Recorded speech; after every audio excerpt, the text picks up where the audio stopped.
Hey, I'm Alex. I'm 27 years old. And the biggest thing you should know about me, I'm a quiet guy, not shy, just quiet. I figured out pretty early on that in my family, speaking up just made things worse. It's like my family's always been tough, not the fun, loud, loving kind of tough. No, ours was more like walking a tightrope. One wrong step and bam, you're down. It all blew up one night at a family dinner. It was supposed to be a party. Dad finally paid off the house, and my little sis, Amanda, got a promotion. I went, out of obligation, not because I expected to have a good time. I knew better. Dinner was super awkward, like always. Amanda and my parents were all exchanging compliments and jokes, but it felt fake, like they weren't really happy. And every time I opened my mouth, it was like dropping a rock in a just dead silence. It wasn't anything new. I'd paid my way through college, started my own business, kept my distance financially and emotionally. But after all those years of being their personal bank, it didn't seem to matter. To them, I was still the bad kid, the one who wasn't grateful enough. We were halfway through dinner, and Amanda was going on and on about this bonus she scored. Then my mom, she rolled her eyes and, loud enough for everyone to hear, just blurted out, "Honestly, you're the family's biggest mistake." I didn't react at all. I didn't even flinch. I didn't say anything back. I just set my fork down, neatly folded my napkin, got up and walked out. I didn't say a word. I could feel everyone staring at me, total silence in the room, but I didn't turn around. That night driving home, my hands were glued to the steering wheel, my knuckles white. I wasn't really mad. It was more like something colder. A deeper, quieter feeling settled inside me. Over those next few weeks, I just stayed away. No family texts, no calls, nothing. I skipped Amanda's birthday, too. I wasn't trying to get back at them. I was just finished, truly and completely done. And because I was done, I stopped the things I'd always done for them automatically. Like that electric bill I used to secretly pay because Dad had lost his job the year before, I canceled it. And the truck payments? I stopped covering those too, even though they were about to lose their only vehicle. All those tiny financial cushions I'd created for them, one at a time over the years, gone. They disappeared as soon as I walked away. I didn't really think they would notice right away. They were so used to things just magically working out for them. I always just assumed they'd catch a break, like good fortune would always bail them out. I figured it'd take a while for any of this to hit them. It didn't. About a month later, after that get-together, my phone lit up Amanda calling. I just stared at her name on the screen for a little bit before picking up, more out of curiosity than anything else. The first thing I heard was yelling, "Alex, why did they take Dad's truck? Why'd they turn off the power?" Mom was losing it, Dad was threatening to sue, and I swear if you had anything to do with this. I cut her off, my voice steady. "I didn't do anything, I just stopped doing stuff for you." Silence. Like she couldn't wrap her head around what I'd said. Then the shouting started again, the accusations coming fast. I just didn't say anything. I just hung up, shot off a quick, blunt text. "Regrets won't turn the power back on," and turned off my phone. A part of me expected to feel bad, that automatic urge to fix things, to make everything better, to be the quiet person holding it all together without getting any credit. But I didn't. I felt light, free, like I'd been carrying something heavy for so long I'd forgotten what it was like without it. Over the next few days, I heard bits and pieces from friends and people we both knew. Things were a mess at my parents' place. Dad's truck, the beat-up old thing he wouldn't replace because it never let him down, got repossessed because they were behind on payments for 3 months. The power was off. The electric company finally caught up with my overdue bill. I'd been a fool, helping them out when they were struggling, and they never transferred the account back to their names. They were a mess, freaking out, blaming anyone but themselves. Amanda, my sister, was on the phone, calling everyone, painting me as some kind of family traitor, saying I'd abandoned them. But people only take so much. Their sob story wasn't working. I just kept my head down, kept working, building the life they'd always laughed at. The worst part, though, the thing that really stuck with me, was how little they actually knew about me. They had no clue what I did for a living. Amanda once cracked a joke at a family cookout, saying I sold rocks on Etsy, and everyone thought it was hilarious. The truth? My consulting gigs earned way more than both my parents made put together. That night, sitting in my apartment watching the sunset, it hit me. All those birthdays, holidays, all those important moments, I'd spent them trying to win their approval. I'd shrunk myself, kept quiet, tried to be whatever they wanted. All those times I'd jumped in to save them because some part of me, I guess, still secretly wished if I could just do one more thing, they'd actually see me. And now, they were totally screwed. I should have felt good, right? Maybe a tiny part of me did, but mostly I was just exhausted. So tired of carrying this guilt that wasn't even mine to begin with. Tired of pretending that family means you just stick around no matter what, even when it's totally a one-way street. But as all the texts and voicemails started flooding in first mad, then begging, then just plain sad, I knew this was just the start because I hadn't even pulled the biggest thread yet. And once I did, everything they thought they still had would just crumble. The breaking point came late one Friday, a couple weeks after Amanda's meltdown on the phone. I just wrapped up a project for a client, a huge one that would set me up for the next year, and I was sprawled on the couch, flipping through channels when my phone buzzed again. It was my dad this time. The message was short and to the point. "You owe us.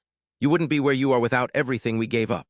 I just stared at the words, and that familiar combo of shock and pure, ice-cold anger just settled right in my stomach. Owe them for what? For all those years of just ignoring me. For the constant gaslighting, telling me I was never good enough, even when I was busting my butt to help them. Nope, that was it. I was done. They seriously had no clue how much of their life was still connected to me. They didn't realize that the things they always held over my head, the things they sacrificed, were paid for by loans I co-signed, by utilities in my name, by the property taxes I quietly covered. And they definitely didn't know that I was about to sever the last tie. You see, about a year before, when they were on the brink of losing their house, my dad came to me, begging for help. He blamed the economy, bad luck, everyone but himself and his irresponsible spending habits. I was still young and dumb enough to think I could fix everything back then.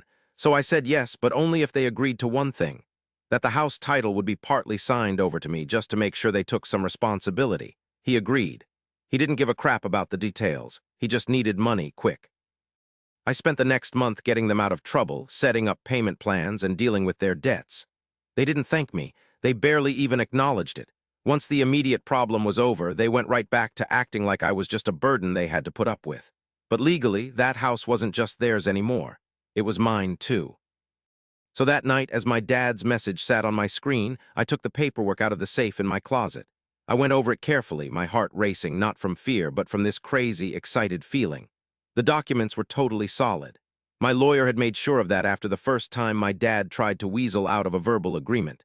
Basically, I had the legal power to make them sell the place. So I went ahead and did it. I filed the paperwork first thing Monday. I kept it all low-key and quick. No heads-up, no phone calls. They'd find out the same way I found out about their biggest screw-up, out in the open where they couldn't avoid it and with zero chance to make themselves look good. The eviction notice would come later, but first there'd be a court date. They'd get a letter explaining everything. It would say that because they hadn't kept up their payments, I was using my right to sell the property and get my money back. There was no way they could stop it, unless they could magically come up with the massive debt they owed. And considering they couldn't even afford the basics, I wasn't too stressed about that. I didn't go to the hearing. I didn't need to. My lawyer took care of it all. But I heard about it later from a friend, one of the few relatives who'd quietly distanced themselves from the rest a while back. Apparently, Mom showed up totally pissed, screaming and crying about how families don't sue each other. Dad tried to act tough at first, talking about unspoken agreements and loyalty. But when the judge showed him the signed contracts with his own name on every page, he just crumbled. Amanda wasn't even there. She'd moved in with her boyfriend and hadn't looked back since the power got cut off. Classic. The court ordered the house to be sold within 3 months. They'd either leave on their own or I'd make them leave. And with how broke they were, there was absolutely no way they could buy me out or get a new loan. For the very first time, I didn't feel like that little kid pleading for a spot at the dinner table. I was the one kicking over the whole thing. I gave them some space after that, but the messages, they never stopped. Mom bombarded me with emails, going back and forth between furious and desperate. Dad kept calling, leaving these super long, guilt-trippy voicemails about everything they'd ever done, how they raised me the whole 9 yards. Amanda just sent one text. "You're disgusting. I hope you're happy." I didn't even bother replying. What was there to say, really? They were getting exactly what they deserved. I'd given them so many chances, years of my life, tens of thousands of dollars. I'd given them everything, every ounce of patience and forgiveness I had, and they just tossed it all aside like it meant nothing. "You're the family's biggest regret," they'd said. Maybe they thought I'd come crawling back. Maybe they figured they could insult me, use me, dump me, and I'd still be there, desperate for their approval. But those days were long gone. I wasn't that kid anymore. I was done begging for crumbs from a table I'd built myself. Even so, a little part of me wondered if they even grasped what was coming. Losing the house? That was only the beginning. One last shoe was about to drop, and then there'd be no turning back. It all started going sideways about 3 weeks later. I was at a coffee shop, a Saturday morning, going over designs for a new gig when my phone buzzed a notice from the county. They'd slapped a lien on the house. Turns out Mom and Dad had tried to snag some crazy loan to stop the foreclosure, and no surprise, they totally blew it. I wasn't shocked. What blew me away was how quickly everything went to hell. After that lien, it was like a runaway train. One bad decision and boom, avalanche. My lawyer said the lien tanked the house's value. Not hugely, but enough that after the bills were paid, there'd be practically nothing left. Definitely not enough for them to get back on their feet, which is what Mom kept raving about in her increasingly crazy emails. She acted like I was some evil mastermind scheming to ruin her life, when all I'd done was finally stop bailing them out. A week later, Amanda showed up at my apartment building. It's a mid-rise, nothing special, but you can't just stroll in. She must have slipped in behind someone, 'cause there she was, hammering on my door, her yelling echoing down the hallway. I opened it just a sliver, keeping the chain locked. Man, she looked awful, totally drained, ghostly pale, with these huge dark circles under her eyes like she hadn't closed them in ages. Her voice cracked when she said, "Alex, please, you don't get it, you're wrecking everything." I just stared at her, keeping a straight face. "I'm not doing anything to you," I said. "I'm just letting things be as they are." She recoiled like I'd backhanded her. "You're hurting Mom and Dad 'cause you're bitter," she spat. "You're selfish, you're always so cold." Cold, that word again. They loved throwing that at me, didn't they? Every time I refused to let them walk all over me, every time I put myself first instead of letting them bleed me dry, I was cold. "Maybe," I said, my voice quiet. "I'm not stupid anymore." Amanda's face twisted up for a second, a tiny glimpse of something real before the anger flooded back. "They're your family, Alex. Families forgive each other." I edged the door shut a bit more, just enough so she could still hear me before I slammed it. "Families don't make you wish you were never born," I said. The chain locking into place was like a gunshot in the sudden quiet. I didn't peek through the peephole. I didn't even wait to see if she left. I went back to the living room and sat down, my heart hammering not with regret but with this hard, cold resolve. I figured that might be the end of it. Maybe, just maybe, they'd finally get the message. I totally blew it, figuring them out. 2 days later, boom, I found out their sneaky plan. They weren't going through the courts. They knew they didn't have a leg to stand on. Nope, they were gonna wreck the sale from the inside. A friend of a friend, someone who honestly couldn't stand my parents either, tipped me off. Mom had been running her mouth, bragging about making the house totally undesirable. They're thinking, nobody wants it, so they can't take it. She'd even laughed about it. This friend's message said they'd already started. Trash everywhere in the yard, the garage door was tagged with spray paint, and windows were smashed. They were trashing their own house pure spite. They figured they'd scare off buyers. It was so petty, so childish, so them, but it didn't even matter, you know? While they were busy destroying the place, thinking they were pulling some kind of last-minute power play, they missed something huge. The bank had already okayed a short sale. We didn't need a private buyer. The bank was taking it off their hands no matter what. They'd fix it up if they needed to, even resell it at a loss if it came down to it. Their whole hissy fit was useless. They were just making their eviction happen faster. When I saw that confirmation email, I just sat back, stared at the ceiling, and let it all hit me. It was finally happening. Game over. Nothing could stop it now. Even though I was there, watching everything fall apart around them, I was also wrestling with something else.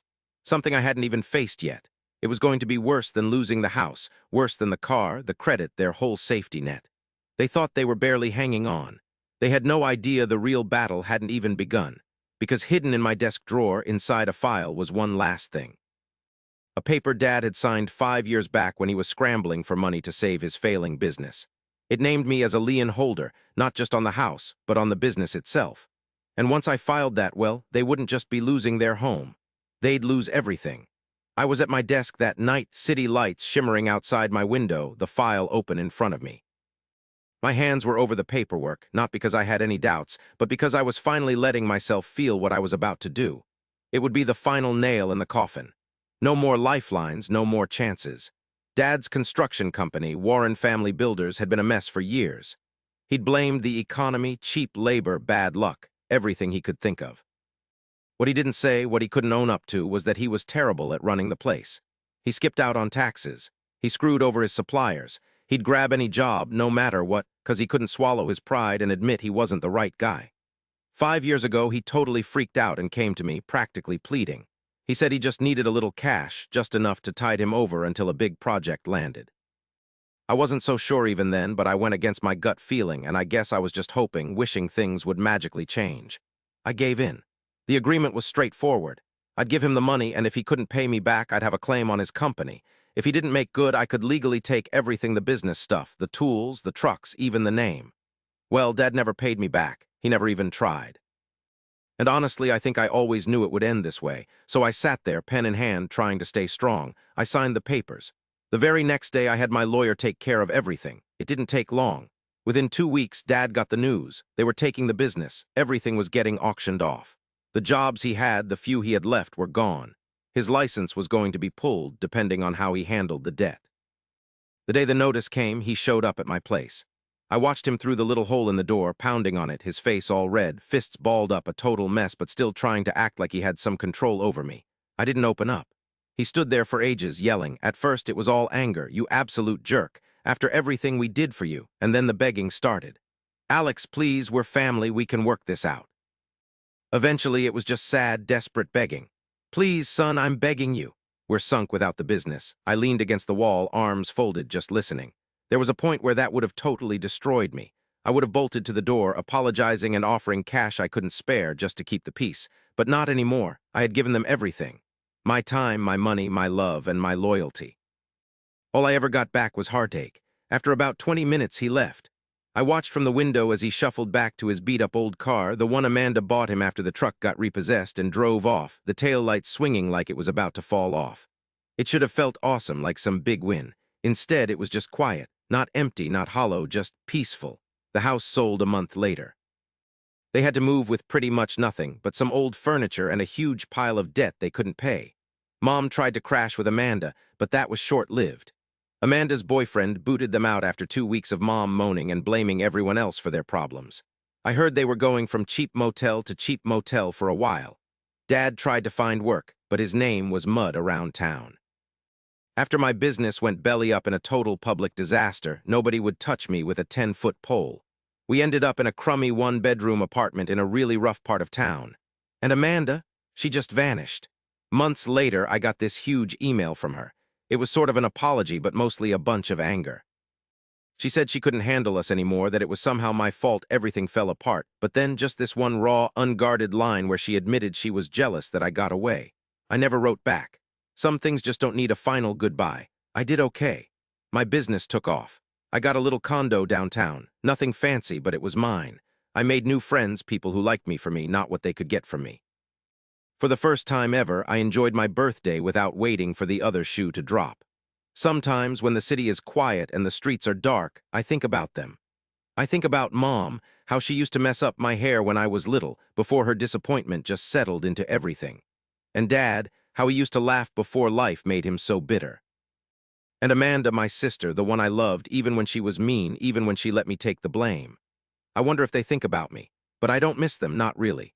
Man, I really miss the whole family thing, you know. For so long, I held on to this picture-perfect idea, like if I just tried harder, loved them more, gave everything I had, it would all work out.